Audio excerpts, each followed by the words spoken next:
pussy. Well, hello and welcome to another Pretty Good Gaming podcast. My name's Gareth Evans. This is Mr. Henry Cooper. Hola. This is the PotScad 2019 number 7. Thanks for joining us today. You're in for a treat. I wouldn't go that far. Hopefully you're in for a treat. Maybe you'll have a nice dessert with your dinner this evening, because this podcast probably won't feel the treat. That's what I mean by that. Okay, so today we've got loads to talk about. We're going to talk about Anthem. We're going to play a brand new special game called They or EA, where I read out a quote and you've got to guess whether it's they, as in the reviewers or anybody else, or EA, who've actually said the words. And I'm so excited about this game because I don't know. I've written it all down, and you've got to guess as well as the audience. Yeah. So that's pretty cool. We're talking about the reviews and stuff like that, and we've got various other news topics to touch on, as well as your questions from the Discord and some comments from YouTube. And for those of you who do want to support the channel, do want to support the content that we bring, head out to patreon.com/prettygoodgaming. There you can check out some of the rewards that you can get for supporting us, bring you this content. You get the podcast early access a couple of days early, as well as some other cool rewards. Go and check them out, because they're well worth it, right? Because you're worth it. Because you're worth it. Who is that? Is it L'Oreal? Because you're worth it? They all do it these days. Yeah, they all, different variants of it. Yeah.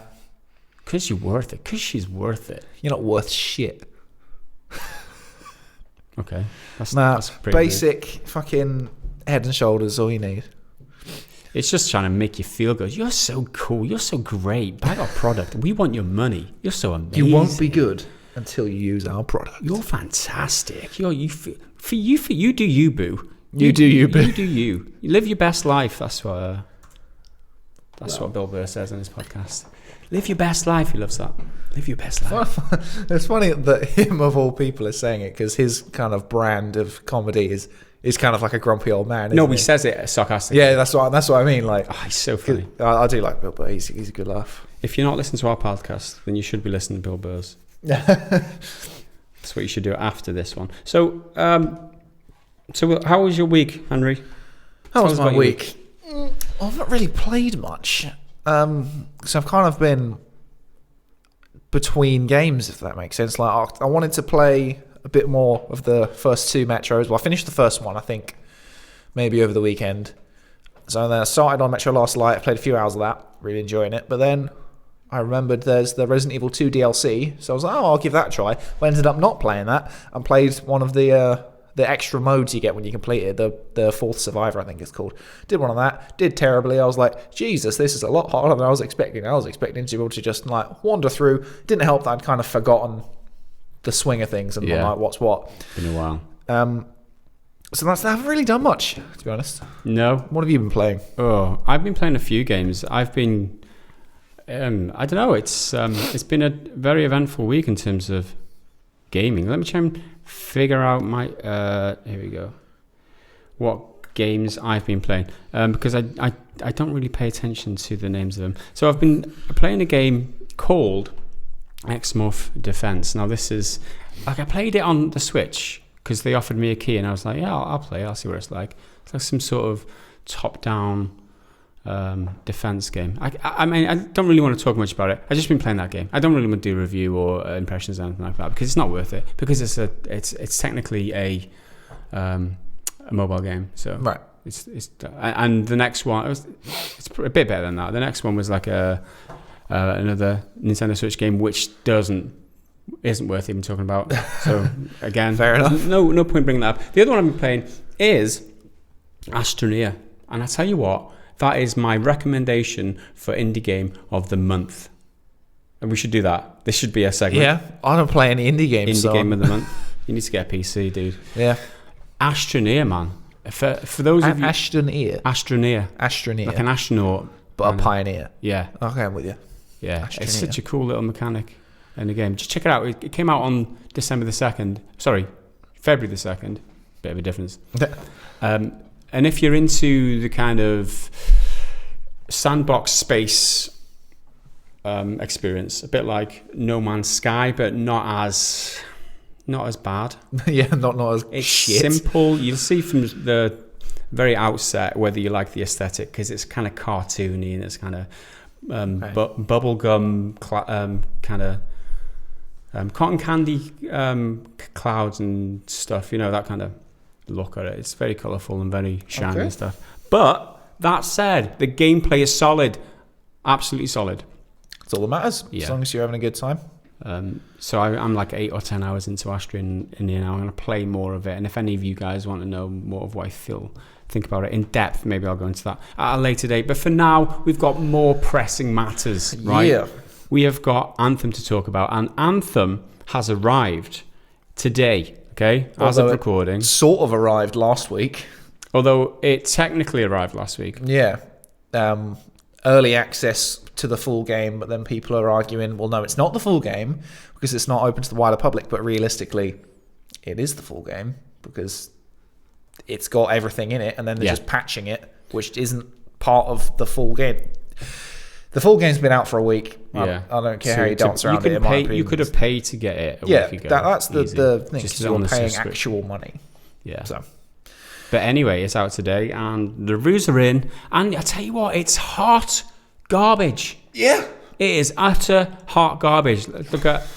For those of you who don't know what Anthem is, to begin with, let's read some words in the vein of Worth a Buy, right? In a world left unfinished by the gods, I'm going total Worth a Buy on this, a shadowy faction threatens all of humankind. The only thing that stands between these villains and the ancient technology they covet are the freelancers. And this is another description.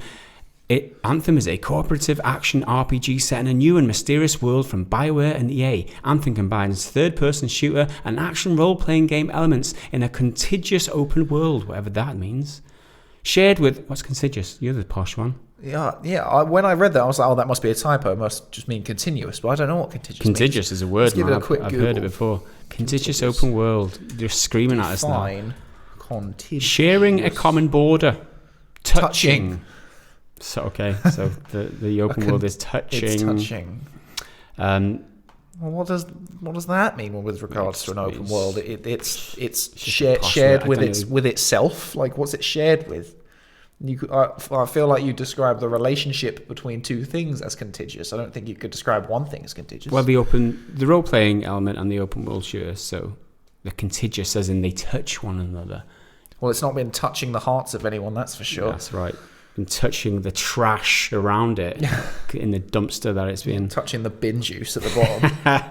We're so judgmentally RPG. We haven't even played We haven't played it. Right. We're just going to shit on it. Shared with up to 3 players, in which they take the role of a freelancer. Where's the voice?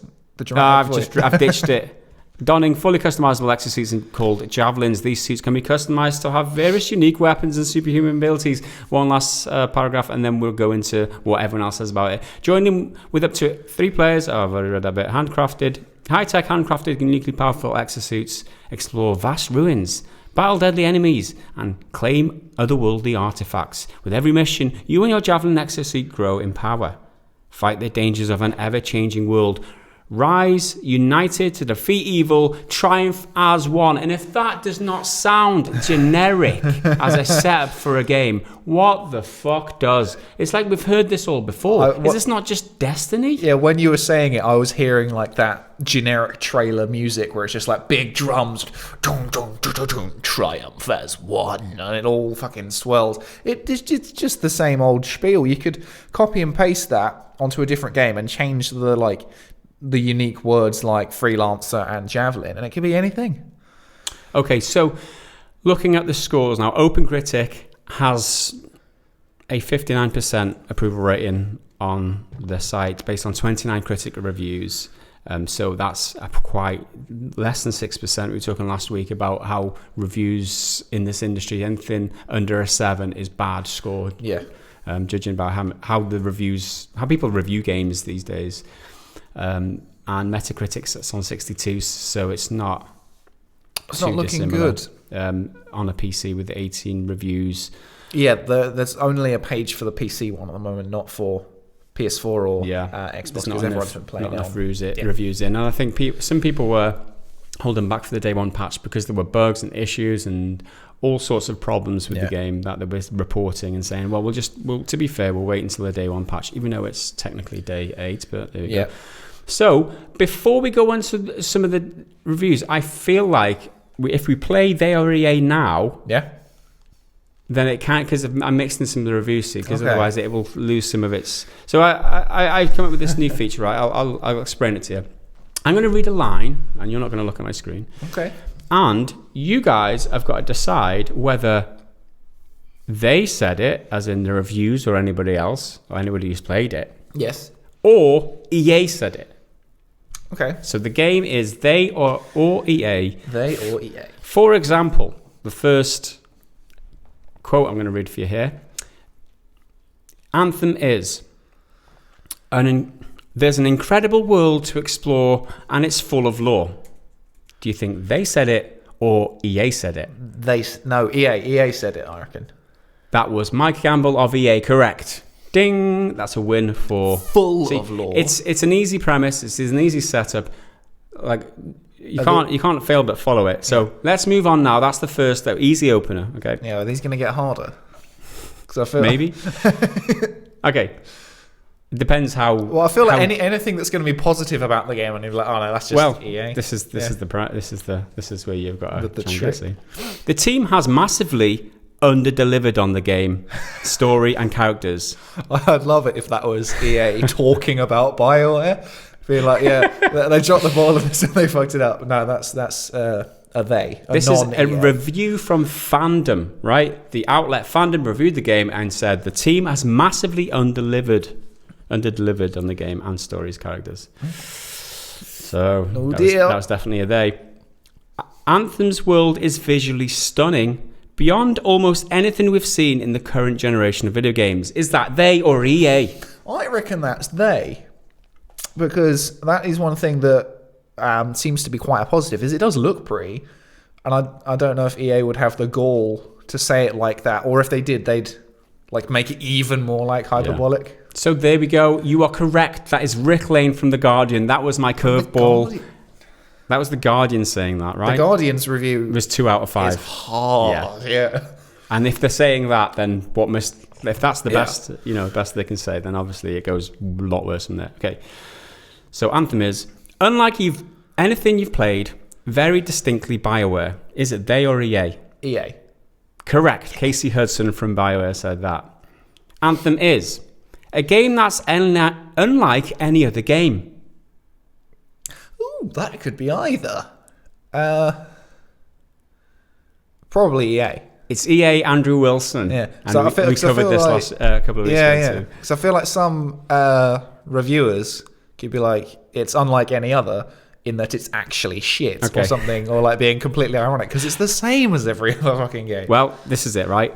We've just heard Casey Hudson say it's unlike anything you've ever played. Very distinct about it. We've just heard Andrew Wilson say it's a game that's unlike any other game. With that said, this next quote is this they or EA? Anthem is sadly a tedious and conservative dirge that we've all heard before. I've read that exact quote as well, and that's a they. Is that the Guardian one as well? That is the Guardian. Yeah. That's the same dude. Yeah. That's Rick Lane from the Guardian. I like this. Hard words. Yeah, he tore it a new arsehole. Wow. Okay, well done. You're 100% so far. Yeah. Next up, Anthem is exasperatingly soulless world that fails to weave BioWare's unique storytelling with co-op RPG shooter. That's a they. And is that... I've read that one as well. Is that Games Radar? PC Gamer. Soulless world. Okay. Keep that in mind. It's a whole package for players who want this to be a traditional BioWare game that is part of the game. That's EA for sure. It's Mike Gamble from EA, correct. You see there's a pattern going on here, right? Very distinct. It's very easy to tell who's been talking these words, right? Anthem offers amazing combat, astounding visuals, and excellent all-round production. EA. It's the first slip-up. This is Brendan. I did hesitate on that one. Yeah, it's the terminology in it. Brendan Lowry from Windows Central offered that lovely description. What was the word about gameplay? or something. Combat offers amazing combat, astounding visuals, and excellent all-round production value. Yeah, production value, that was one, because I was like, I don't know if they would say production value. It looks pretty, but production value, I would include like mechanics working and not bugging out the whole time. Yeah. So yeah, that's what threw me. Oh, damn. Next up, Anthem has a disjointed story, boring loot, repetitive missions, and shallow endgame. That's a they. It's a they. It's PC Gamer. Yeah. Okay, with that in mind, Anthem has amazing combat, amazing mobility, a cool open world. See, I reckon that could be a they, but it could be an EA, like a guy just talking rather than a big PR spiel. I reckon that's a they, because I feel like someone might be on board with the world. That's an EA. Is it an EA? It's Mike Gamble from EA. PC Gamer, repetitive missions, shallow endgame, boring loot, disjointed story, and EA say amazing combat, amazing mobility, cool open world, complete contrast. Yeah. Let's move on. How many of these have you got? There's loads. I've got a few more. EA's biggest problem, Anthem's biggest problem is a lack of soul. This is a cynical, committee-produced product bereft of any significant creative spark.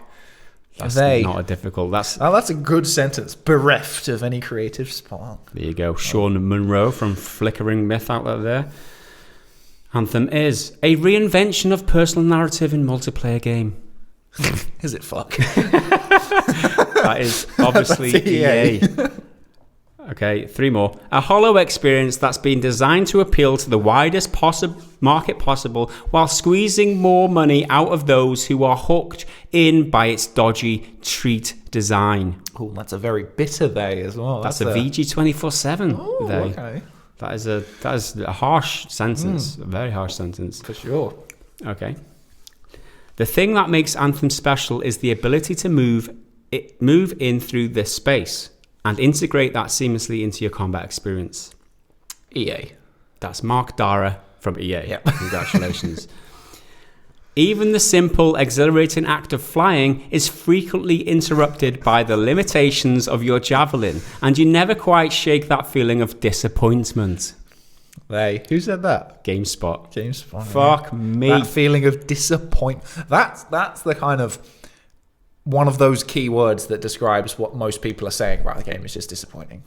And that concludes they or EA. And I wanted to do this, but just to contrast what words EA have been saying versus what people who've played the game have said. Because sometimes we hear all this hype going into a game's launch, and then we all completely forget about what's said in the past. Yes. And then we go forward. So I've just kind of interspersed these quotes.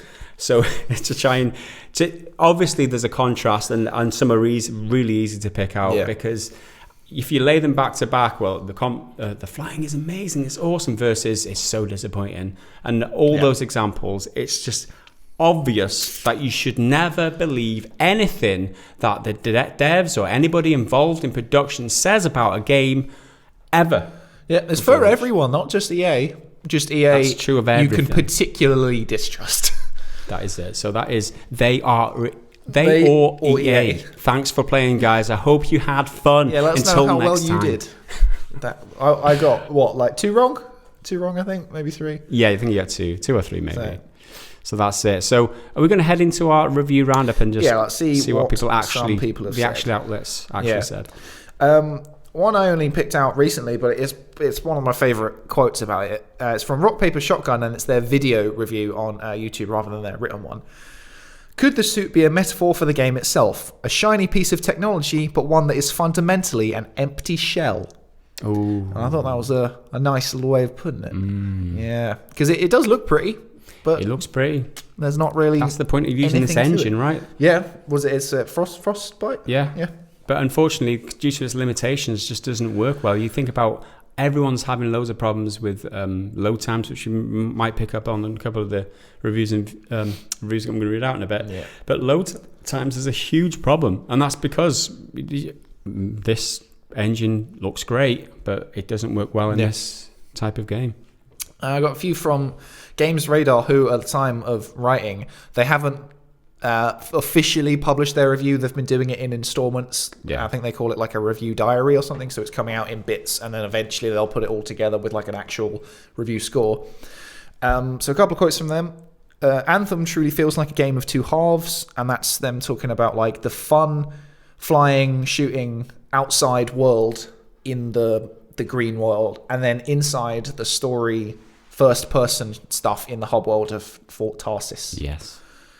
So people, they were kind of saying the BioWare story stuff is trying to be there in this first-person hub world, but then when you go out, it's so disconnected and feels like two different experiences.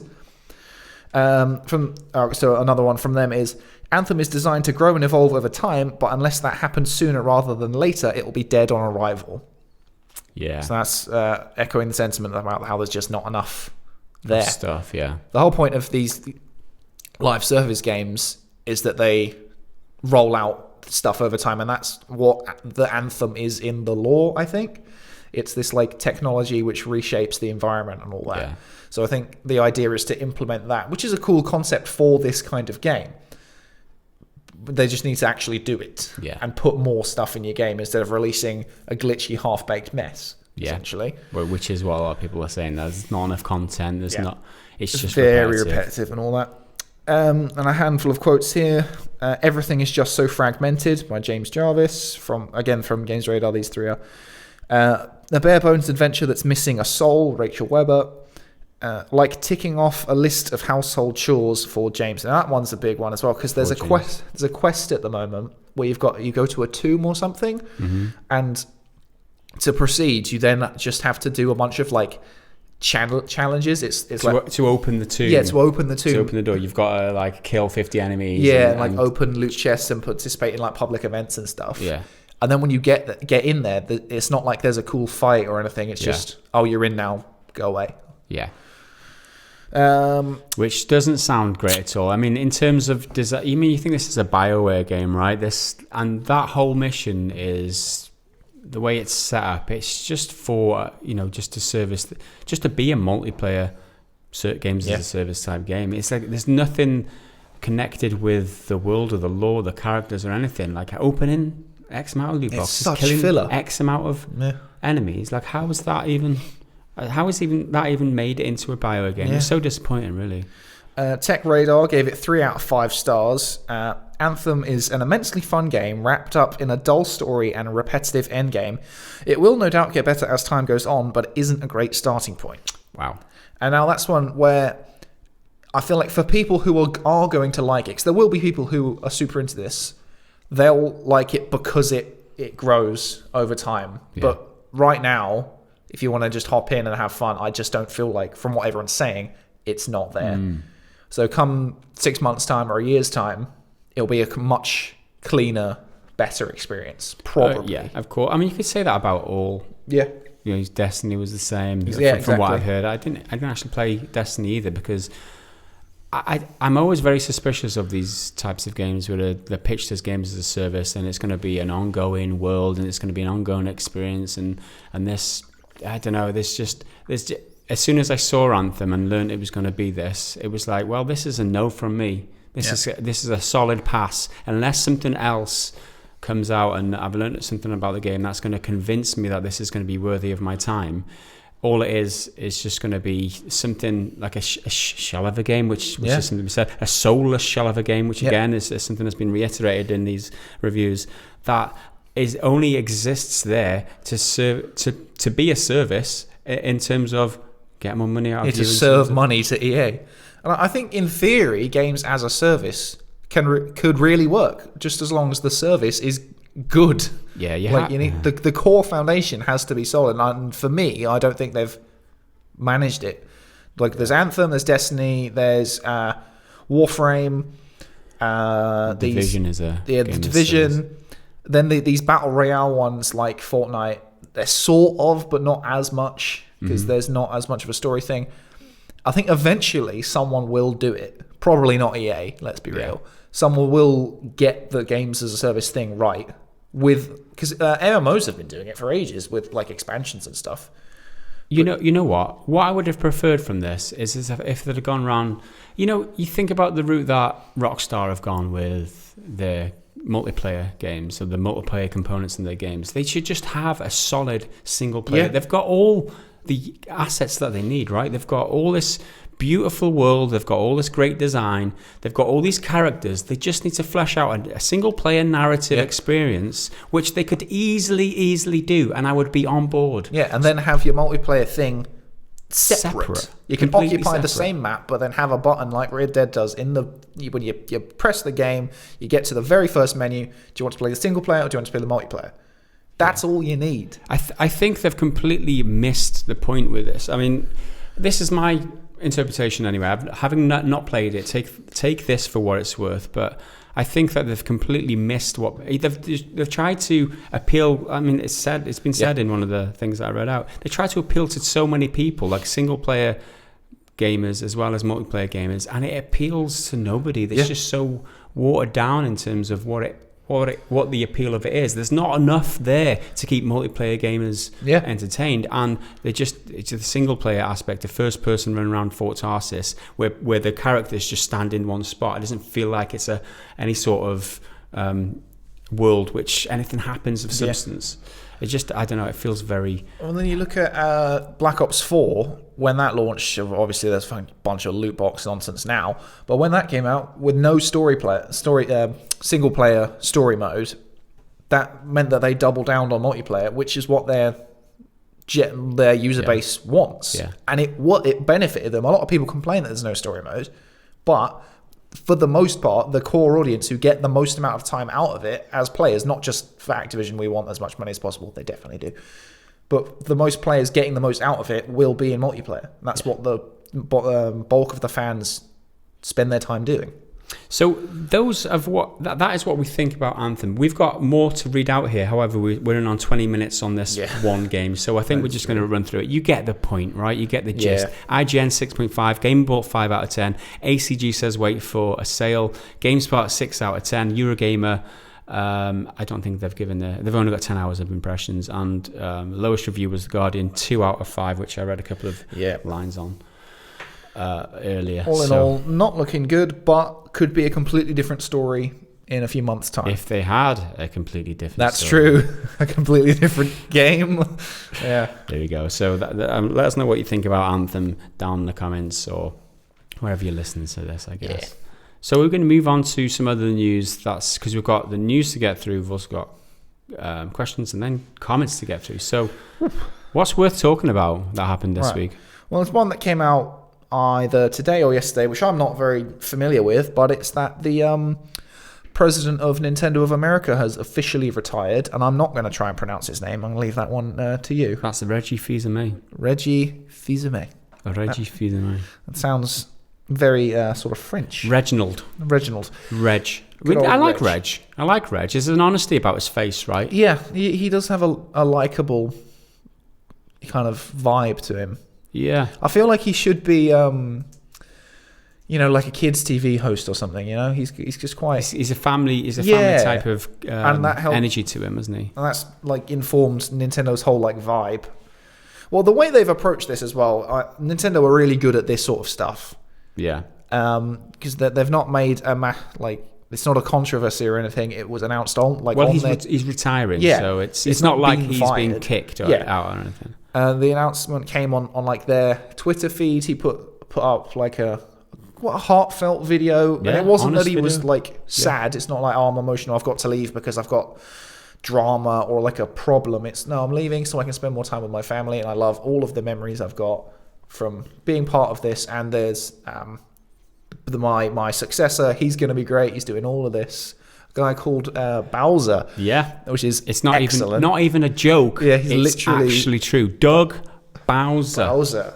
Doug Bowser is going to be taking over, and Reggie Fils-Aimé made reference to him in the video, which he posted to Twitter, saying that he is well known within the company as somebody who gets things done. He's energetic. Yeah, he's a strong character.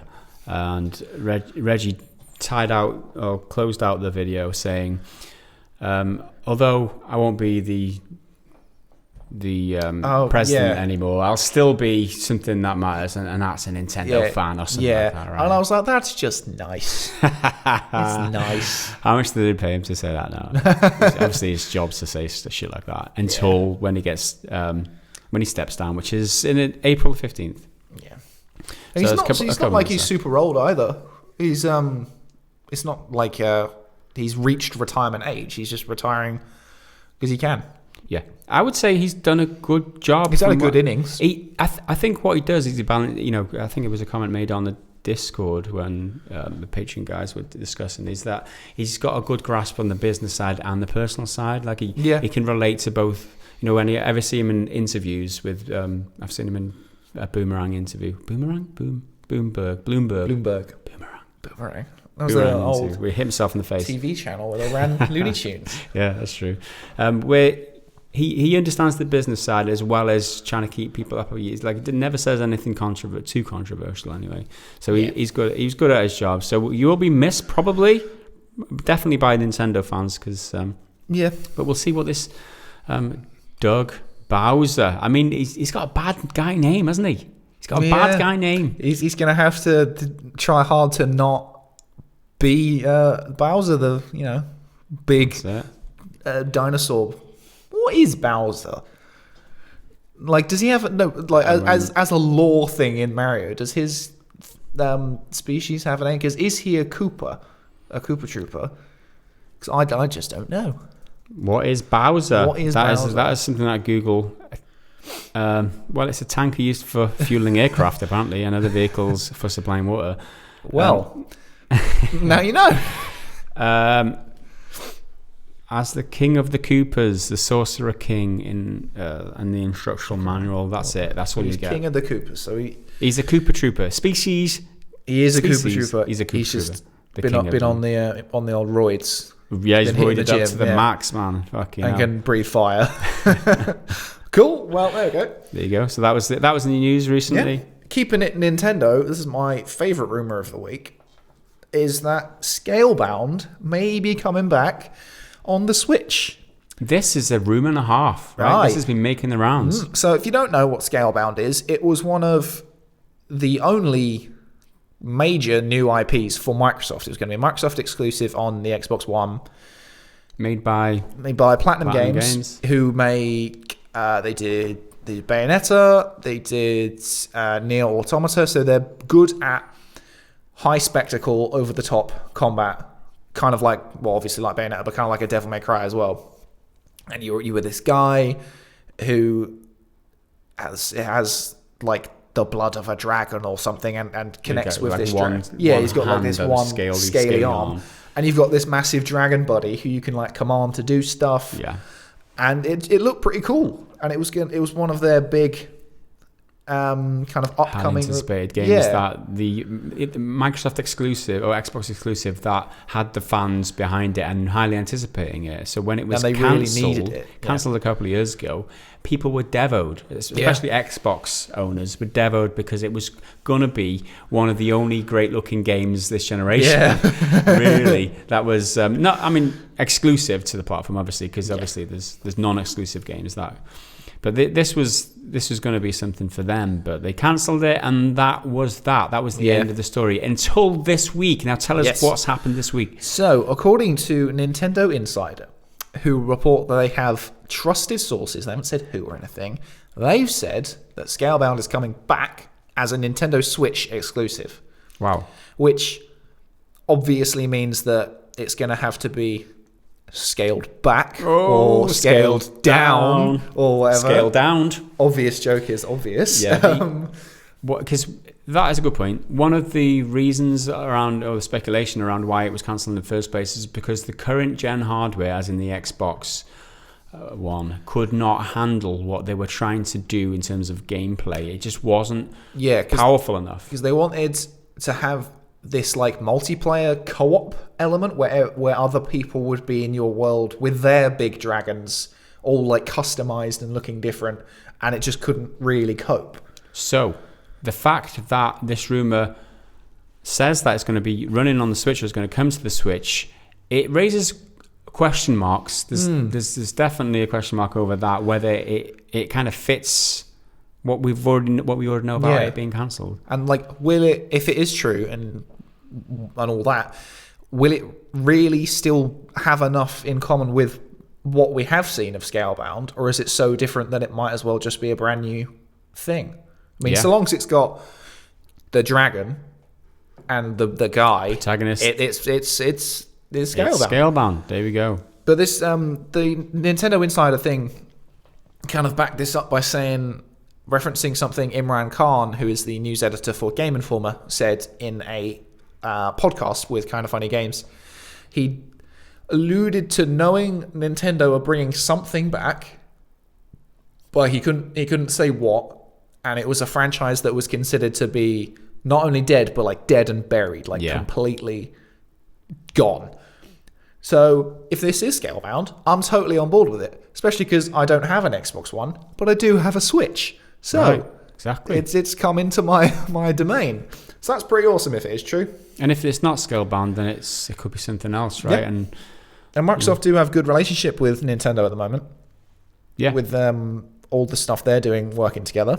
So there you go, guys. Let us know if you think it's true or not, or whether it's a load of hogwash or what you would want it to be in the comments. All right, another one, which is kind of interesting, but it's not right now. It's more of what's going to happen in a few weeks' time, is that apparently Google are planning to unveil their new gaming thingamajig at GDC, the Game Developers Conference, which is from the 18th to the 22nd of March. So not too long. About a month. So any ideas what this Google thing may be? Well, we heard something about their streaming thing a few months back. It was in beta, I think, called Project Stream. Mm-hmm. And it was something about being able to run Assassin's Creed Odyssey through this Google thing. And it was a limited run beta. It ran and then it ended, as betas do. And then we haven't really heard anything. And Google haven't really said anything, but they've said that, quote, all will be revealed at the Google keynote. Yeah. And Google are going to the Game Developers Conference. It's not like E3 isn't just for games. It's for the electronics and tech industry. It's the Electronics Entertainment Expo. Yeah. The whole lot. But Google, they're obviously not a games company. And they're going with their, obviously, a whole show and a presentation. So they're going to be showing something. Yeah, which is going to make headlines, that's for sure. Maybe that's their intention. However, if it is just a cloud-based service, which all indications would point that way, Project Stream, that's where the industry's going, more cloud-based things. Who cares? Yeah, I don't know. Who cares? Microsoft they're all in on this streaming nonsense as well for next gen, whatever they're doing, because there's rumors that they're going to do 2 consoles, one for physical and doing everything, and then a just digital and streaming version. Well, you know what? I think it might be good in a sense, and bear with me for a sec, right? Because you think about the hardware that games are developed to these days. You think about Scalebound, for example. It's a prime example, right? This game had to be cancelled, possibly. I mean, this is what we implied from the information that we got about its cancellation. It was cancelled because of the limitations of the hardware of the current gen consoles. This has always been a debate between consoles and PC, whereas PC gamers always say that consoles are holding back development of games in the industry because developers have to develop using the very limited hardware that consoles have, and they can't develop to like huge better specs, or because the technology is advancing so quickly. You might have a console and hardware in your console that is 3 or 4 years old, and in modern technology, you might have very many multiples of power in a PC, in a current day PC versus a console. Now, if you bring this back to the streaming idea, right? If this does go through, hopefully, if it does, one of the main good points, or the selling points for me, especially one of the reasons why it would be a good thing, would be that developers would no longer have to restrict themselves to the limitations of what the current generation of hardware console is, because they could just develop anything they want, because if the games are being hosted elsewhere on on hardware that isn't in people's homes or whatever, then it just gives them free reign to develop to the current day technology, not technology that's in your Xbox that might be 3 or 4 years old. So that has to be a bonus, right? Yeah, they can just build for the state-of-the-art tech, which will be housed somewhere with like, you know, as they do with like servers and stuff. They have big server farms essentially. Put that for all your PCs, then beam that to, you know, your system at home, whatever it is, and you can play the same quality thing just over your internet as long as it's stable enough. Yeah. And with these streaming services, for the experience that I've had, what happens is if you've got like a 1080 GPU in your PC that you're streaming from, what happens when the next generation comes, the 2080s or whatever, the next level of graphics card comes in, they just swap them out, and you don't have to pay for that. It's just part of your subscription to this streaming service, which is great. And hopefully, like when the new technology comes in, the hardware that you're streaming from or using remotely over the cloud, that just gets upgraded as you go, so that these games can be developed to higher technology or higher capacity of games, because the technology stays with you. I definitely don't see this taking off instantly. I think streaming is going to become more important over the next few years. But anything like this, I think, is good for the industry because it's a bit of a shake-up. And it's innovation. Whether or not you think it's good or bad, it is still innovation. Yeah, and for me, I don't think I'll ever get behind streaming until I see it work lag-free. And I'm not saying that this is why I would take up a streaming service and love it, because it wouldn't matter to me either way. I will always have my games on a hot piece of hardware in my home, because that is the best experience that I'll get. I mean, lag's sometimes bad enough between your controller, especially Nintendo Switch, and your screen if you're playing it in docked mode or whatever. Never mind having to deal with the input lag as well as the network lag between, for something which could be in like a different country and like thousands of miles away. And I'm not saying, you know, I'm just merely pointing out that there may be a benefit of these streaming service coming into the mainstream in terms of games going fast in terms of development and game development. Anyway, so another sort of rumor, well, news which leads to rumors, is that Square Enix have said that something big is coming this year, and that was in their like financial business corporate chit chat thing.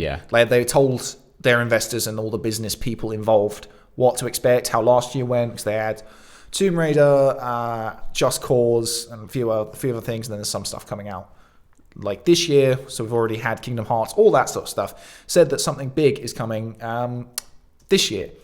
Now, the most likely to will be Final Fantasy VII Remake, which is less likely because that's one that we know is coming, but that has a bunch of development issues. Key developers have left. I think creative directors have left and changed. They said they were putting it on pause until Kingdom Hearts was out, but now that's out, they can go back to it. But I don't reckon it is that. It could be. Could be. There's a possibility. But I reckon that's still a few. What is likely though, Henry? What's your... I think that it's probably going to be the as yet untitled Avengers Project game. Right. Which we got the little teaser for, like, I don't know, 2 years ago, 3 years ago, something like that. I think it was 2016 maybe. I don't know. I think that's the most likely, especially considering that we've got Avengers Endgame, obviously MCU movie, coming out in April, and that's kind of a winding down of those movies, like as we know it, kind of, if that makes sense, because the people behind them have said that after that things are going to shift a bit, different characters are going to become more important, and the old guard are going to take a step back. So I think that's a prime time to launch a Avengers game. And considering the massive success of Spider-Man a few months ago, now is a perfect time to jump in with a superhero game. Yeah. And if they play their cards right, they can cooperate with what Insomniac have done and maybe tie the universe together or something. I think there's a lot of potential with the Avengers brand right now in gaming. Because movies, they're dominating. They are killing it. It makes so much money. I mean, it would make sense, wouldn't it? Because... And we don't know anything about it. We've seen the one teaser trailer, which isn't titled. It just comes up and says Avengers at the end. Yeah. Like, it suggests that We didn't even have a name of the game. yeah, like it suggests that Hulk, Iron Man, Captain America, and Thor are in it, but we don't see gameplay, we don't know story or anything like that. So I think something coming out this year, if it's going to be anything, maybe Avengers. More likely than Final to be Fantasy. Avengers than Final Fantasy 7. And they did say watch for E3. So E3. Expect something from Square Enix at E3. There you go. Let us know down in the comments what you guys would like to see from that. Let's move on. What do we have next? So, next up, a chap called Ruben Langdon, who you may know as the voice actor for Dante from Devil May Cry. He's voiced him in 3, 4, and 5. He's done a few other things, but that's kind of his main thing. He narrowly escaped an attempted mugging in Guatemala. Wow. And not only that, they were armed. So essentially, he was there with a few other guys whose names escape me. They were filming a documentary. I think it was something all about like indigenous peoples or something, and kind of just stuff about the country. And someone approached their car, tried to get in it. Assassination attempt on filmmakers while documenting sensitive indigenous-related story in Guatemala. Wow. So the guy, 15th of February this happened. Yeah, it's very recent. Someone approached the car and then unloaded like 6 shots into the car. Wow. And amazingly, none of the 3 guys were injured. Well, Incredibly. So they... the important question is, did he finish all his lines for Devil May Cry get before? It out? Because if he finished all his lines, then it doesn't matter. Yeah, it's fine. That was a joke, guys. Chill out. Lighten up, will you? Well, he posted a tweet that was like a picture of him holding a bullet, because they managed to get the car going and sped off and then stopped and then like pulled the bullets out of the car, and he was just holding it in his hand. He was like, lucky I had a bulletproof coffee this morning or something. I was like, fucking right, man, that is a close call. So yeah, that's a kind of an odd one. But in other Devil May Cry related news, apparently Capcom have said that they have no planned post-launch content for the Devil May Cry. Okay. Which is both a good thing and a bad thing, in my opinion. Good thing, it means that Devil May Cry is feature complete. They've put everything they need to in it. They've not scratched stuff off and selling it like afterwards. It's not, oh, here's the ending, but you have to pay an extra 15 quid for it, which is always great news. And they've not been like not wasting time, but spending time planning other stuff. They've been focusing on the game itself. They've not had like distractions of let's make this story DLC or anything. The bad thing, I do think, is that it may mean that we get no extra content at all. Now, I ultimately think that's probably unlikely. I feel like because they say there's no planned extra content. So I think something will come, just maybe like they've not started it yet, which is the best way to do it. Sure. I don't think you should start your DLC until your game's out. Yeah. Because makes sense. I mean, why? You should be building the actual game. Yeah, or polishing it off, that's for sure. So, yeah, I hope there is DLC for Devil May Cry in some capacity, but there's nothing planned. Yeah, you are a fan of the franchise. You want to see more content, that's for sure. Do we have anything else to discuss in the news this week? So Epic Games. Everyone knows how much they love Fortnite and love money, but they also love suing people. They keep suing people over different things to do with Fortnite, like people dancing. And the latest one was they sued a Fortnite fan event in Norwich here in the UK. Yeah, this is a grim one. So as a setup, right? There was this Fortnite event in Norwich. It went disastrously wrong for whatever reason. Do we know why? So, well, the event itself, completely not associated with Epic or the Fortnite brand. They just used it and used the images and stuff. They're not connected whatsoever. So that's the legal It was an independently organised event. By a company called Exciting Events, original name. They set it up. I think they sold something like 2,500 tickets, and they were like £12 or an extra 20, not either 12 or 20. It's £12 or like 32 for the like super duper, unlimited pass. Yeah, fancy pants. To essentially get to go on a few go-karts. Cool. Go on a climbing wall. Wow. It sounds like Centre Parks, doesn't it? Or yeah. Butlins or something. Awesome. A bespoke cave experience, and pictures of the cave. It's literally like a truck, like a lorry with a tarpaulin covering it, where people could go in. People really weren't impressed. I can't imagine why. And there was Fortnite branding, but there weren't like characters going around, in the Fortnite gear. It was just a bit of a farce. There's a couple of stalls here that look like some sort of like town hall meeting type of. It looks kind of like a school event. Fete or something. Man, so it was a bit of a cock up. Although apparently you could play Fortnite. They did have a Fortnite few was there, stations. Right? They just slapped on the name to try and get like a bit of hype and buzz. Where you could just play it at home, which is what you've been doing for ages. Okay. So they're being sued now, this event organizer. So Epic are suing the shit out of them, and now the company have had to stop trading. They can't continue business because Epic are ripping them apart. I mean, it's sad to hear that. People might not be in jobs because of this happening. But still, what the hell are you doing? Robbing somebody's name like that, especially Epic Games. At least. So there's a quote from the guy, I think he's CEO or something, Sean Lord. Yeah, head of exciting events. Where are we? These proceedings by Epic Games has had a catastrophic impact on the company's ability to trade. A catastrophic impact. Yeah. It sounds like he's blaming it on them, though. Yeah. It's like Epic has sued me and it's their fault. It's had an impact that they're suing me. No, you fucked up. Yeah. You stuck Fortnite on your event when you shouldn't have. Yeah, like you're in the wrong. And if your event was good, they were probably going to sue you anyway. It's what they do, but they wouldn't have torn you apart because you tarnished the brand. If the event was good, it wouldn't have made the news, and then Epic probably wouldn't have become aware. Yeah, because it would have gotten away with it if it wasn't for those pesky kids.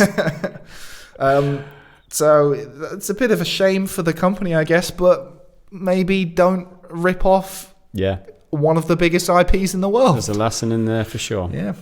Next up. Okay, what's next? This one kind of titillated me. Wow. Titillated you. Remember that this is a family-friendly podcast. Whew. Don't be throwing words like that around. I did use the word titillated in one of the things I wrote earlier. I don't know if we actually did anything with it, but it was really sarcastic. It was just like, people were titillated. And I was like, fucking not. You're such a posh motherfucker. Yep. No, but what it is the Alien Isolation, the criminally underplayed video game from 2014, is getting an animated series. Again, a what now? An animated series. An animated series for a horror game. An animated series for a horror game. Wow. Now, it could go really shit and be really lame and not good and completely lose the vibe. But I think if they did it in the way of the Castlevania series that's on Netflix, which is quite good. I'm not like a massive Castlevania fan, but that series is pretty good. If they did it like that, because it is meant to be R-rated, so it's going to be adult. If they did it like that, I reckon it could be really cool. Well, because the franchise is owned by Fox. Yeah, Fox got it. And Fox has now assumed control by Disney, right? That's ongoing. It's not through yet. I think it finalizes this year. Disney are going to be in control of Fox. Now, you know what Disney are like with their bloody... Yeah. I mean, it would be cool if there was like an alien ride in Disney World or something. That would be fucking cool. That would be pretty cool. That'd be cool. I'm well down for that, man. I have to go to Disney. Well, I went to Disney last year with the kids. I have to go there because I've got kids now. Have to. So, if I'm ever drawn there again in future... like by the scruff of my neck kind of thing, then an alien ride would be. Yeah. Just swap out Space Mountain for the the Nostromo or something, or one of those ships. Nah, Space Mountain isn't that good. Yeah, that's what I mean. So get rid of it and replace it. Yeah, but with what they do, Space Mountain isn't what it was to be. They just theme it differently. So instead of like changing the whole ride, they'll just change what is inside the ride and what theme the ride is. So it's and the ride itself is quite dated now. This is the one in Euro Disney, by the way, for those. Yeah. I remember I went on Space Mountain. It was very was just underwhelming. Like, what's the big deal? Yeah, it was underwhelming. Well, yeah, this whole thing links to their like read, play, watch brand they're doing now, because we had so that's obviously reading things that'll be like books or comic books, and I think they've got a comic out now or coming out, something to do with it. It's all about the Alien Isolation world and Amanda Ripley's story. Yeah. There's the play, and they did Alien Blackout, which you quite liked, and it's generally favourable as mobile games go. It was alright from a mobile. Yeah. And Watch, and so this would fill the Watch thing because it's a TV show. There you go. I think it could be cool, but we don't really know. It could be cool. We don't know. Now, we're continuing with Game Informer's stuff about the Outer Worlds. They recently put up a little bit about their art. There's not really much gleamed from this. I just think some of the pictures are really cool. It just gives you a bit of a feel of the world. So there's some character designs for like the different like enemy types you'll be fighting, the different like uniforms and stuff. The one bit I really liked is there's a bit where they're like mock film posters. Yeah. For films that would happen in the world, and the developers, because there's a bit of an interview sort of around the article. They were saying how the whole thing is all propaganda. Everything is propaganda from the pro corporations or the anti corporations. These film things look like B movies or something, aren't they? They've got a very distinct feel to them, and the font they use in the. I mean, I very much like the color palette on them. Yeah, and I like how how it looks. I just like the whole aesthetic of it. Yeah, they've got this really cool sort of Western, sort of sci-fi, sort of like serialized aspect to it. So it's like a Flash Gordon. Yeah, kind of thing, kind of a goofy 60s and 70s sci-fi, not the big, crazy, over the top. It's ray guns instead of blasters, I like it. I absolutely am totally on board with this, the art style. That's for sure. And check that out on the cool. Game Informer. Game Informer. I was getting mixed up. Yeah, Game Informer website. If you keep rolling stuff out throughout this month, there's still going to be a lot more to come. For sure. Oh yeah, for sure. Well, they did this with last year with what was it? Days Gone. Yeah, they do it with pretty much everything. A load of games. So Days Gone was a good one for in particular. Anyway, let's move on now. That is it for the news this week. We have exhausted our catalogue of repertoire. So we're going to move on now to Discord questions, and these are the questions posed by our Patreon members over on the Discord chat channel. If you are a Patreon member, you get access to the Discord chat server. That's just as part of it. So if you do want to come and chat with us, as well as ask us questions if you want for the podcast every week, head over to patreon.com/prettygoodgamer. Have I sold it enough yet? That's twice. That's 2 plugs in one podcast. The reason I'm plugging it is because it really does help us out, and I want to kind of emphasize that, because with YouTube, if the way that they go, it's very difficult for us to get seen by our subscribers, for one, because of the algorithm and the recommending and that bullshit, right? So it's very difficult for us to keep going, and without the Patreon and the support that the people give us over there per month, we seriously couldn't do this, guys, and it's that simple. So we really do appreciate everybody who does take the time and commit some of their finances every month to help support us bringing this content. So big shout out to all the patrons, and if you're thinking about doing it, why not give it a try for a month or two or whatever. Cheers. Anyway, okay, who we've got first? We've got good old Metal Shark. You're always there with your good complex questions. Yeah, he does say read it out in a different way, right? But you've just copied and pasted. Yeah, I did. It's just easier, man. Okay, so it's quite a long read out first, and then we'll kind of reformulate. Forgive me if I butcher this. Do you have any strong insights into the link between offline marketing and game sales? Personally, I don't see online ads through a combination of paying for services like YouTube Premium and using AdBlock. So the only adverts I still see are on billboards, public transport around London, and would imagine that and would imagine those with disposable income for launch prices to be in a similar position. There is a correlation between games selling above expectations and the appearance of understandable adverts for them, and games selling below expectations with no adverts. But that is not causation, and is viewing the whole matter from a London is the world perspective. What's the view of the situation from Wales? Then P.S. if this makes it to the podcast, for the love of Zelda, please rephrase this. Well, we didn't. I haven't. So, okay, there's a correlation between games selling above expectation and the appearance of understandable adverts.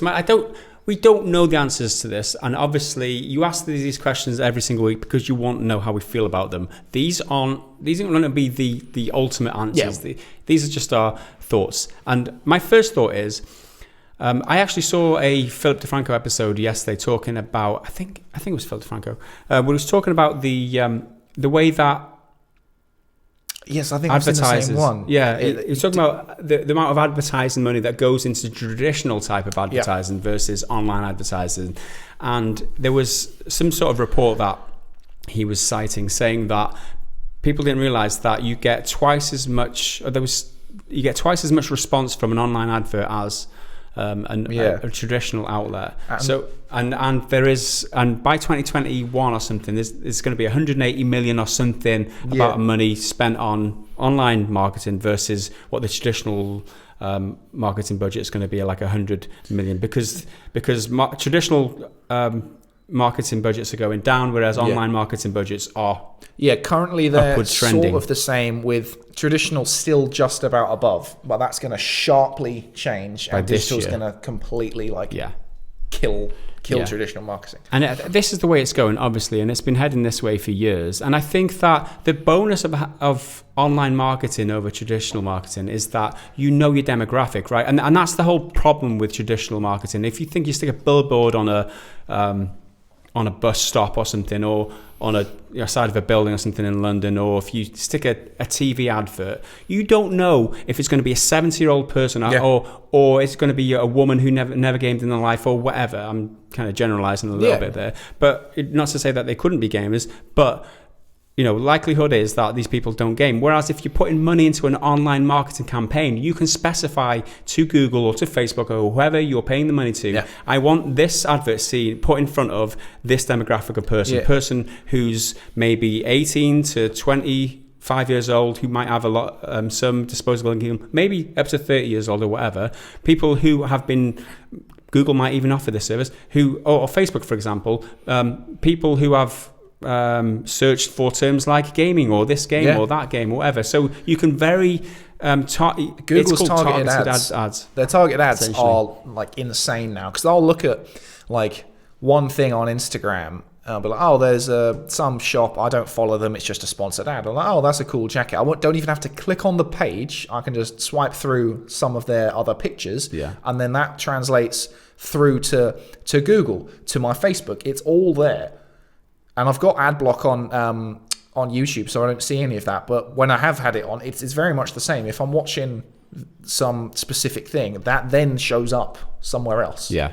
And I think the more and more that these traditional-minded corporations and businesses realize the power of online marketing versus traditional type of marketing, the better it will be, because, there'll be more money in the pot for YouTube and maybe people like us who are trying to scrape a living out of doing what we do. Well, and I feel like, I don't know this for sure, but I feel like traditional marketing is more expensive because you have to print the stuff, you have to make it, and digital, there's no production costs for printing the billboard and putting it up and assembling the parts and renting the space. Yeah, there's limited real estate as well in traditional advertising. You think about a newspaper or a TV. You've got there's only a certain amount of adverts that you can play. Whereas if you're dealing in, I don't know, maybe there's a comparison to be made, but it depends on. The way I see it, this is my suspicion, right? If YouTube has a load of money to display Far Cry New Dawn adverts, for example, if they've got £500,000 to display Far Cry New Dawn adverts to people, what they're most likely to do, and I think that this is the way that we've been suffering recently in terms of the views and stuff, what they do is they promote Far Cry New Dawn videos in the algorithm in order so that more people click on them so they can serve more adverts, right? Yeah. So in that way, the games that are covered on YouTube with the biggest advertising revenues will always get more views. Yeah. And that's just how it is, right? That's why if we do a video about the Outer Worlds and it only gets 10, 15,000 views in a week, we do a game about Call of Duty, or we do a video about another big game franchise, they get 30, 40, 50,000 views maybe. And I think, this is a side point to what the question was, but it's interesting to know, and that's something that I've kind of picked up on recently. I mean, if you want to be a successful gaming YouTuber, you got to do what's popular, because maybe because YouTube needs to serve those ads. Yeah. I don't know. That's my theory. Anyway, thanks for the question, Metal Shock. Hopefully, I don't know if any of that made any sense to you whatsoever, but things are changing. And I know that Earth and Ben, that dropped in a couple of links to I'm not sure what Earth and Ben does for a living, but a couple of things there. Anybody else what got their inputs? Obviously, leave them down in the comments, because we always love to hear from you. Yeah. Okay, Earthworm Ben, speaking of, we've got a little question from this guy, which is a follow-up to our video about the Black Ops 4 executive, David Vonderhaar, whether or not he lied and did a little porky pie. Mm-hmm. Is it okay that the developer said there would be no microtransactions in Black Ops 4, turning around with the statement? But that was the current knowledge at the time. Hold on. But basically, should he be held accountable for Activision putting loot boxes in the game? And would you call this lying to fans or miscommunication in office for profit? Or genuine miscommunication? So is he lying, or has he just been misinformed, or he doesn't know the full story because Activision have their other plans or whatnot? Yeah, and a little bit more context for those of you who didn't catch the video. David Vonderhaar promised that there would be that the characters would be unlocked very specific methods, character missions, or player progression. Whereas the game has changed now, and so you can now unlock them in loot boxes. So the question is, because David Vonderhaar came out and defended himself, that was our current knowledge at the time. That's all I said. The question is this lying to the fans?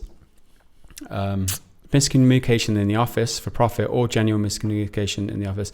I think what this is, more than anything, is Activision having a bad time recently and saying, how can we squeeze more money out of the games that we've currently got? Yeah. And we foresaw the layoffs, which happened recently. Around about 800 people got laid off from Activision because they made record profits, but obviously they weren't making enough money to cover their expenses or whatever, and so they've had to reorganize, lay all these people off. Yeah. They need to think about the way that they're making money, and maybe this is just a result of that. And I think that I personally don't think he was lying. A miscommunication for profit, I don't know. And I think that's the problem. It's just like I mentioned in the video, it's a symptom of how the industry is now. You can never guarantee. You should never trust any. We had it on it before with the Anthem thing. Never trust anything any developer says about a game prior to release. Even if it's true on day one, there might be a patch that comes in 4 months later. In this instance, which completely changes the way the game works. We've seen it happen in a good way in the past, where Battlefront 2 took out loot boxes. We saw Shadow of War take out loot boxes and fix and clean up their games, but we've seen the opposite here with Call of Duty Black Ops 4, where they've added loot boxes in and monetization after the fact. So it's just a symptom of how these games are now operated as a service, and how you can never your gameplay experience on day one is never going to be the same as your gameplay experience on day 200 or whatever. Yeah. That is just how the industry is now. It's sad. My hair looks stupid because I just run my fingers through it. I'm glad you clocked that. I'm looking at the screen. I've been looking like a hell of a guy who his hair goes on. He gets that anime guy who it's the stupid anime name thing. I don't know. No idea. Who goes? Yeah, who gets You know, guys, when it turns orange, gets orange suit on, and his hair goes all red. You mean Goku from Dragon Ball Z, where his hair goes yellow? Yeah, that's the one. Right, okay. He definitely doesn't go. Well, my hair. He doesn't purr. I do need it cut. I'm getting a cut next week. For those of you interested. But yeah, was he lying? Was old Davey Von lying? I don't think he was. He's doing the best he can. He's doing the best he can. I feel like he probably had an inclination that something may happen, but he couldn't have known for sure. And it was an interview, so he's going to try and, keep things positive. And yeah, but that even if that is his aim, right? He should never say something that he thinks might change in future, or he should at least let people know. Yeah. So if he is being honest, which I believe he is, and I'm a trusting guy. That's just the kind of guy I am. I give people the benefit of the doubt, but I think he had no idea that they were going to bring in loot boxes in the future. I think that he had no idea that they were going to. Maybe I'm wrong. That's my opinion to have, and your opinion to object to. So there you go. I've seen people in the comments calling him names and calling it like he's a coward. If this was Activision, why didn't he stand up to him? Because if you stand up to a corporation on this, you're going to get fired. It's a business decision, and it's not down to the developers for the business decision. He's a developer. He's the lead developer on the game, but he might have no. He works for Activision whether he likes it or not. Although he says he works for Treyarch, right? Whether he likes it or not, he's an Activision employee, and whatever they say in terms of business, they organise the financial side of it, and it's not up to him. Yep, and obviously, the developers are the ones who obviously develop the loot boxes. They are the ones who have to put it in, but there's nothing to say that was always the plan. Yeah. Obviously, they know how, but they don't have to be happy about it. How many times do you have to do something in any job that you're not entirely on board with? That's it. Sometimes you just got to bite the bullet. That's it. Happens all the time. I mean, I've got to spend all my days with you. I mean, if given the choice, hell of a bullet to bite. Given the choice, I'd rather spend my days on my own. Thank you very much. That's just a joke. Fine. Okay. It wasn't a very, very funny joke. But let's move on. Next question. Did I tell you that I've got a stomach flu this week, and I'm not firing all cylinders? So if my jokes aren't hitting home, especially more than usual, that's right. Get the violins out. I'm suffering for you guys this week, guys. Suffering for you guys. I'm always ill, aren't I? I'm an ill motherfucker. Fucking pussy. Thanks for the sympathy there. Let's move on. Not that Rob Lowe. With so many releases having taken place in this year already, which game has surprised you the most for whatever reason, and which has disappointed you? Oh. Now, I do agree. There's been several high-profile releases come out so far, but I just haven't played that many. I can't afford to keep playing everything. You know what, Rob? I think surprise and disappointment. Surprise for me is rooted in expectation. Yes, right? For me, and anything I go into life, I always limit my expectation. I never get too hyped about anything before going in, so it limits my surprise and disappointment in that way. So it's very difficult to to answer that. I knew the Resident Evil 2 would be good. It's as good as I expected. It's not better than I expected. It's as good as I expected. Surprised me, definitely Apex. Because it came out of nowhere, and as soon as I saw Battle Royale, like most people, kind of eyes roll and just oh god, not again. But that's significantly better than I thought it would be. Yeah, that's a great answer, and I think I would go with you on that one. Apex is the biggest surprise so far of the year. The biggest, which has disappointed you of all the releases this year so far. I'm trying to remember what I've played. I don't. Yeah. I mean, I've had a slow start to the year in terms of playing games. So I don't think I've had any disappointments, really. I mean, think about, I haven't played Anthem. If I'd have played that, I'd be disappointed in it, but it wouldn't be any less than I expected anyway, probably. Yeah. So it's a shame more than anything. I'm going to pass that question back to you guys, because obviously you guys have played more games collectively than we have. So what surprised you the most, and what's disappointed you the most so far this year? So obviously leave us your recommendations for what we've missed this year. Astroneer would be one for me. I mean, if anyone's interested in kind of the space sandbox type of chilled out game that you don't have to worry about like dying and monsters coming to get you. Astroneer, take a look at it. I'll talk about it maybe again in a different podcast. Yeah. and then whatever's disappointed you as well, down in the comments. Okay, next up, it's AGF. What's your favourite strategy game of all time? Mine was till very recently the Total War series. A few months ago, my friend suggested Europa Universalis 4. I don't know if I've said that correctly. Yeah. So I thought I'll pick it up and give it a go. To my surprise, and I was instantly hooked. The first week I put in over 100 hours, and I've not stopped playing it ever since. In my opinion, that's not a game even close. Oh, so you've not put as much time into a game like that. Okay. Yeah. I used to play a bit of Civilization, but after experiencing this masterpiece, I cannot stomach another strategy game. My only issue with it is the overpriced DLC.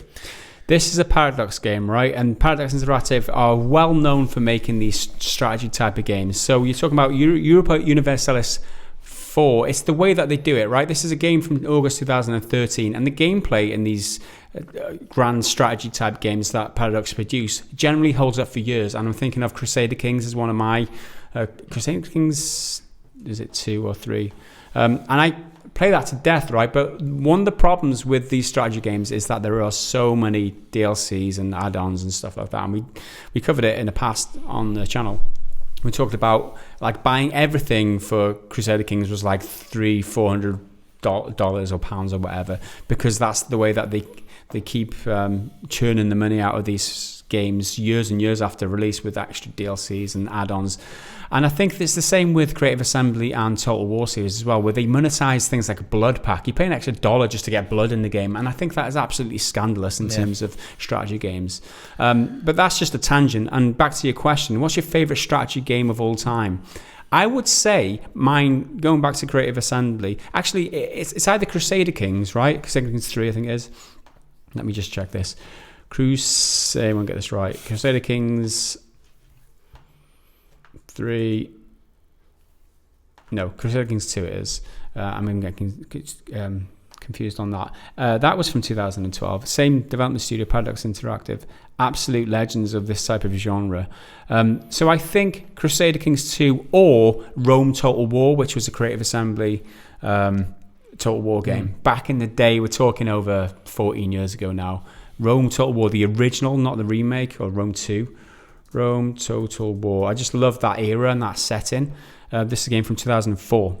So from Creative Assembly. I tell you what, that was my favourite. That was the best.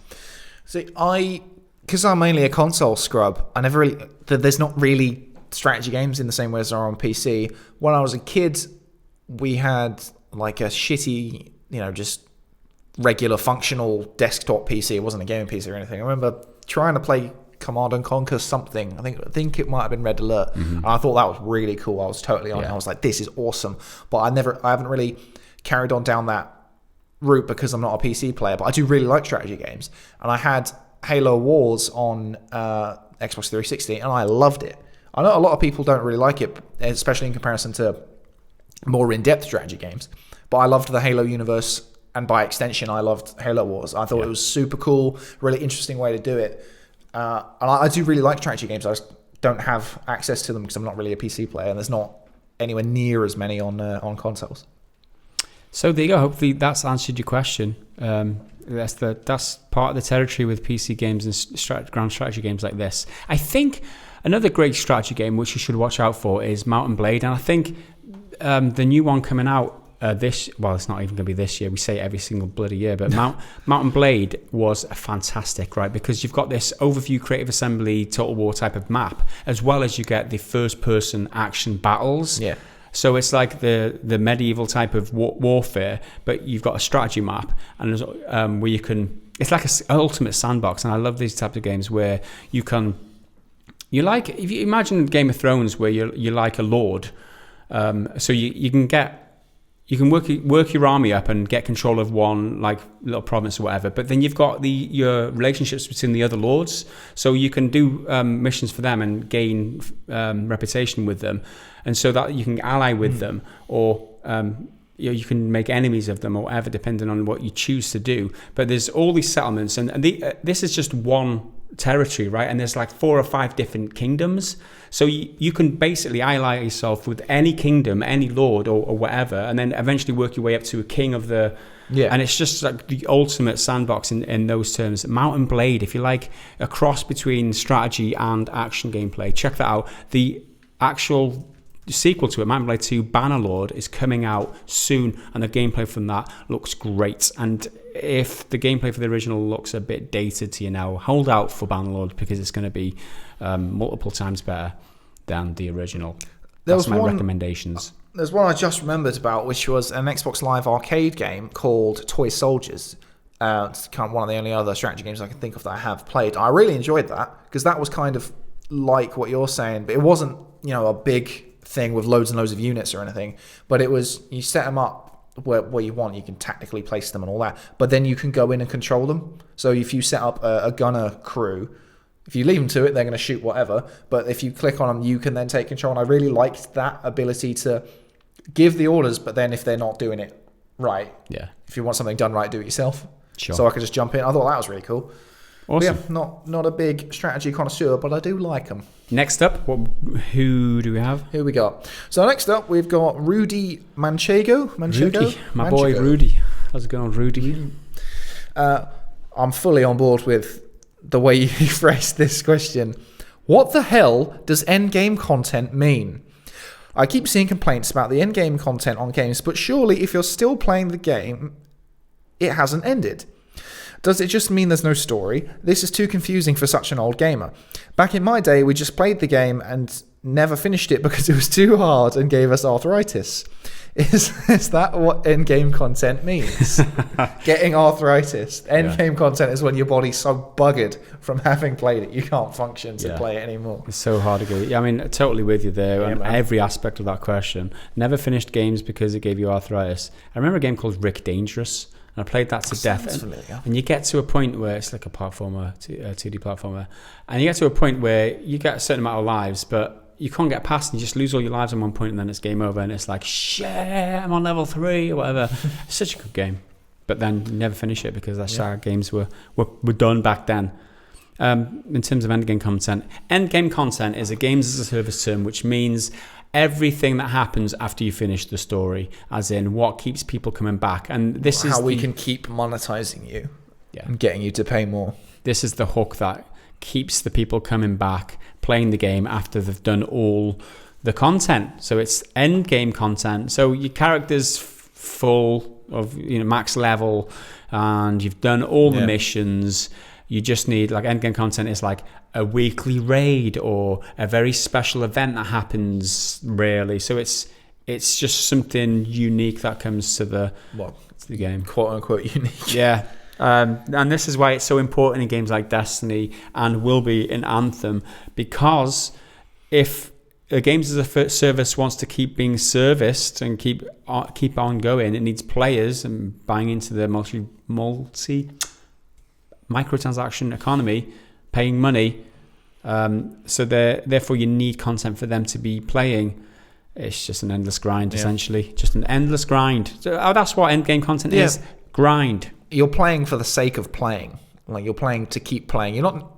I mean, if you're having fun, that's nice. Yeah. And that's ideal. But often, with these endgame things, you're playing just because you've committed so much time to it. Yeah. Like, I find a lot of people that saying, I play Destiny because I've committed to it. Like, I've got all of these hours and hours of progress, and then if something comes out, I'll just play it because it's there. There you go. So, my version of an endgame is just play the game again.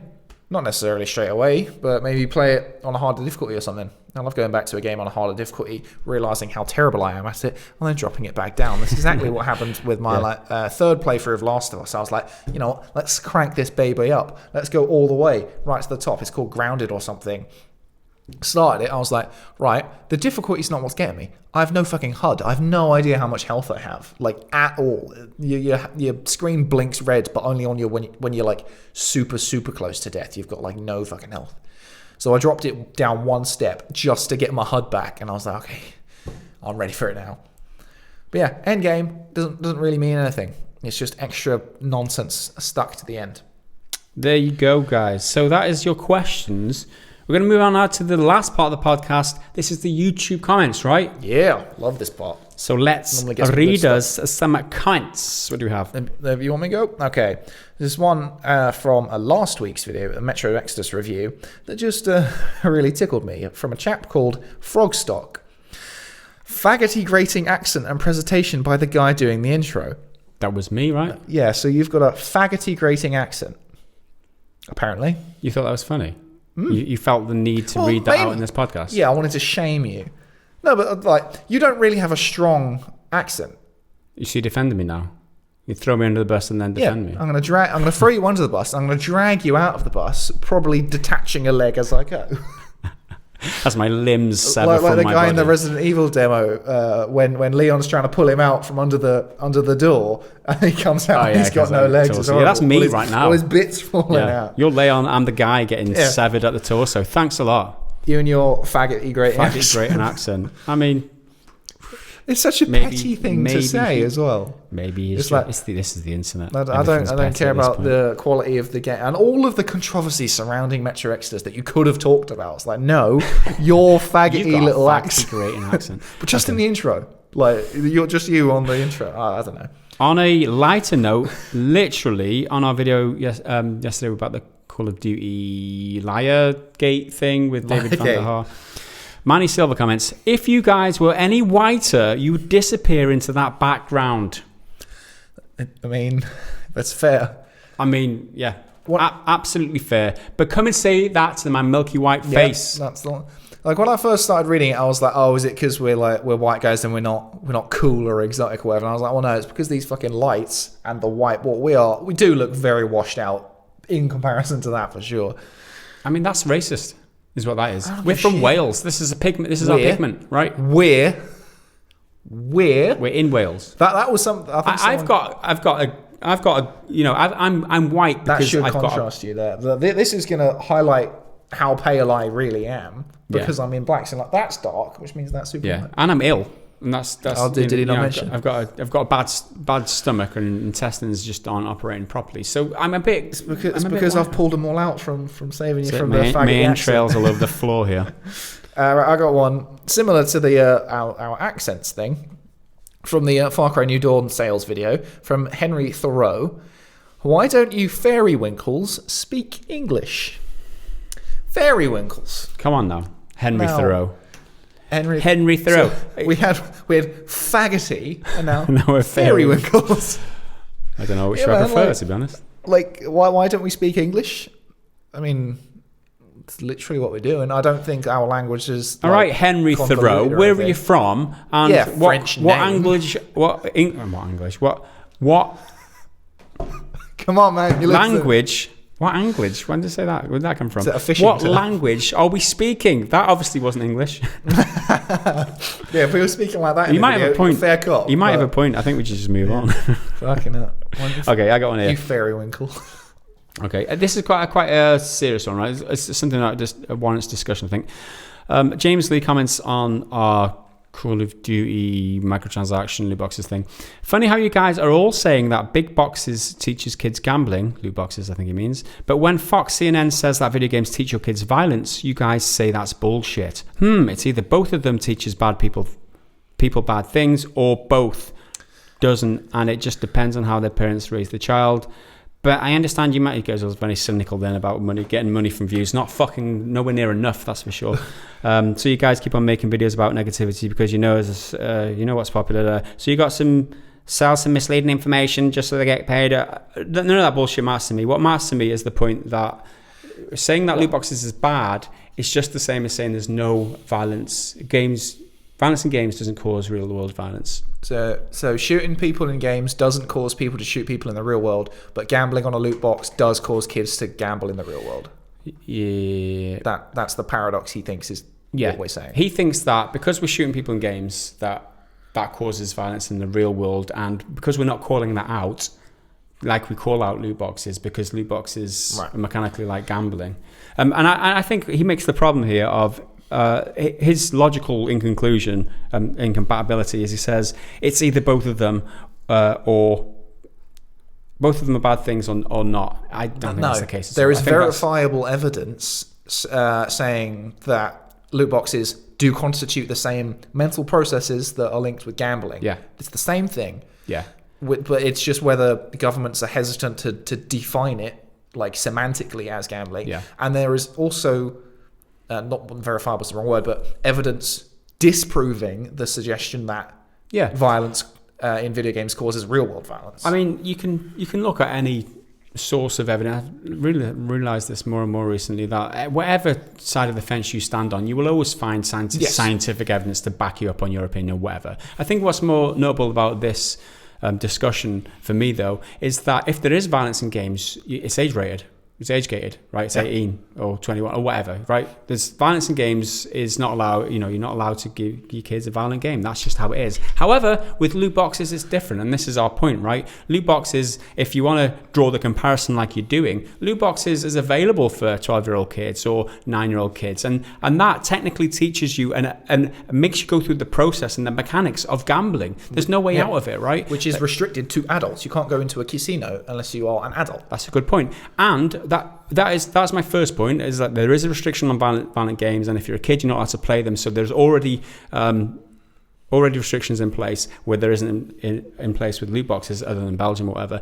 And the second point is, when it's a violent game, you're pressing a button, you're not holding a gun shooting people to the face. In the same way as if it's gambling, you're clicking a button and you're getting your result, just like if you're on a fruit machine, you're pressing a button and getting a random result. So the mechanics of shooting someone in the head is not the same as pressing the button, whereas the mechanics of rolling spinning the dice is pretty much exactly the same. The input and your mental stimulation is the same when it comes to loot boxes, but it's not the same simulating violent acts in video games. Maybe there's a case to say, if it was a VR game and you had to physically stab someone with a knife or something in a VR game. It fed back and you felt something. I mean, there would be a case, but again, there's always that my first point, which was that kids aren't allowed to play them anyway. So there you go, Mr. James Lee, disregarding all of your cynical bullshit about us or just making content to get views. If we did that, maybe we'd be making 5 or 6 Anthem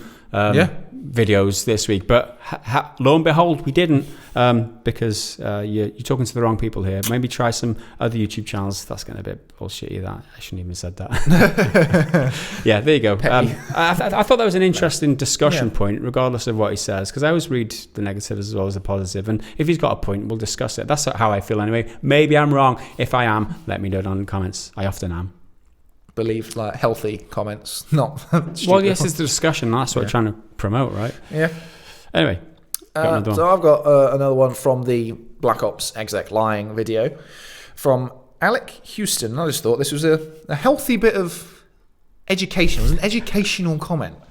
The opposite of flaccid is turgid. Have a great day. Thumbs up emoji. Good lad, because that's just information. It's not snobby or anything. It's just turgid. I learned something. I didn't know turgid was the direct opposite of flaccid. I knew it was turgid, but rigid came into mind when I was filming, so I said rigid, and he corrected me. Opposite of flaccid is turgid. I mean, thanks, I guess. Dropping that knowledge, man. And on that note, I did have that comment on my list, but on the same theme, Ranald says on that the same video, guys, it still works if it's flaccid. You just have to thumb it in. I saw this one. And then some of the follow-ups on the thread were I've been thumbing it in for years or something like that. I mean, Call of Duty been thumbing it in for years now. Yeah, that was the best one. Yeah. Funny it's like we don't already know that. Of course we fucking know that. Again, another one on the Black Ops video. They have some... Richard Cheese. That I feel like that name is a joke on... Dick Cheese. Dick Cheese. Dick Cheese says. Dick Cheese says they have some balls to have a casino map. And I totally agree with this, because they've got a casino map as they add something that is constitutes gambling. And I deliberately edited it in such a way where the loot box discussion happened when the casino map was shown. And I think it's so fucking on the money. Yeah. Very and there's well a done. skin for one of the characters as well, where his coat or something is made up of dollar bills. The whole thing's really come on, you must be self-aware. Thematically just off base. Either they really know it is or really don't. Yeah. So. Okay, I've got my last one here is from Dan O'Hara on the Outer Worlds video, which I edited in we were talking about a gas giant, and there was let's say a woman who was flatulating. Well, I was talking about a big woman was flatulating, so she was the representation of the gas giant. Dan O'Hara says, "I'm looking forward to more gas giants. She was hot." Oh man, that fucking that was brilliant. Really cracked me up when that came up. Anyway, I mean, yeah, it's a childish bit of editing, guys. What are you doing? This channel's supposed to be better. Fuck it, I laughed for ages. I laughed for ages on that edit. I was like, this is the funniest part of the video, and fuck it, I'm leaving it in. So whatever, yeah, we're just low-level news. Whatever, I don't care. I'm having a laugh. I'm making content for me. It makes me laugh, and it'll make people who think like me laugh, and that's the kind of person I want watching my videos. If you think a fat lady farting is funny, let us know in the comments. Then you're the kind of guy for my channel. Yeah, for sure. That's it. Lastly, mine's not that funny, but it's another one from the Outer Worlds video from Lord Dazer. Mr. D. The big D. This is my most hyped game of the year. Obsidian haven't let me down when it comes to good games yet. And I'm like, dude, this is exactly what they're trying to avoid. Yeah. This is my most hyped game of the year. And part of what we said in the video is how they're trying to temper that and kind of keep hype in check. Yeah. And you could keep most hyped game, yes, but you could be not. I'm not saying you are overhyping yourself, but hype is something that they are addressing. In his defense, okay, if you are a fan of Obsidian and you know their work and you're familiar with the work, I don't think there's any way that you can let your expectations run away from you, because you know if you look at that game, it's very reminiscent of Fallout New Vegas. It's very reminiscent of work that they've done in the past. You know what to expect. You know a good solid narrative. You know you're going to have complex morale, grey morale type decisions. Yeah. Where you've got you don't know what is right and wrong in certain scenarios, and whatever you choose could be both deemed right and wrong. That is the beauty of how Obsidian write these missions and stories, and I think that is part of why I'm excited for the game. I mean, I can say that. And maybe that is too much excitement and too much expectation to put on Obsidian, but I don't think so. And I think if you're familiar with Obsidian and you're going into it with your eyes open, a healthy amount of excitement for it is fine, because you pretty much know what you're going to get. The problem comes when people who don't know what Obsidian deliver in the past. And they just think in the wake of Fallout 76 and the drama with that, this is just going to come out and be the antithesis to that. I'm pretty certain that Tim and Leonard, the lead devs on the game, know it's going to be a cracking game, but they're not going to say that in front of camera. They are not going to say that because they know the problems that can cause. Almost guaranteed that they're really excited about it. Anyway, I think that is about it for this week's podcast. I hope you had as much fun as we did, guys. I'm going to go and soothe my stomach with some green tea or something now, maybe. I know all of you are very sympathetic towards me. Boo fucking who. Boo fucking who. You're going to go out drinking, aren't you? You're going to lad it up with the lads. Way. I haven't ladded it up for fucking ages. It's been too long. You got no responsibilities. That's your problem. Well, I got to show up here every day, and I managed to do that. He showed up at like 11:45 today. Why? Or something. Why though, Henry? Because Why did of the children? Because I had responsibilities to my kids and bring them here to look at your ugly mug. Sounds like a lie. Smells like one too. Especially with my dodgy guts. Anyway, that is it for this week's podcast. Thanks for listening and thanks for watching. We will be back again exactly this time next week. So, I'll see you there, I guess. Bye for now. Bye.